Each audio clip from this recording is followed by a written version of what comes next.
Cenazem aldıda sapıp namazımını düşürgende, hayli hoş buraderle meni yerden kötergende. Razı bol yurttaşla algan berginin bulsa, kişinin hakkı pek yaman, zerrice kuman bulsa. İşte hoşuş kaldı yurttaşlı kırındaşla, rahmet yığını yığılap gözün akıdı yaşta. Mengü hoşuşup kaytiş pek iğir işken eldin, endi körselmeymen artısam eşo beldin.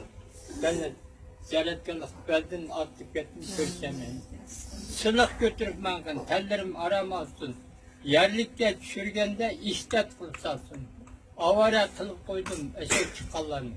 Avara kılıp koydum razı bul yurttaşla. Kabirde kılıp kaldım hayır hoş kırındaşla. Uzutup çıkalmadım işigim istilgeçke.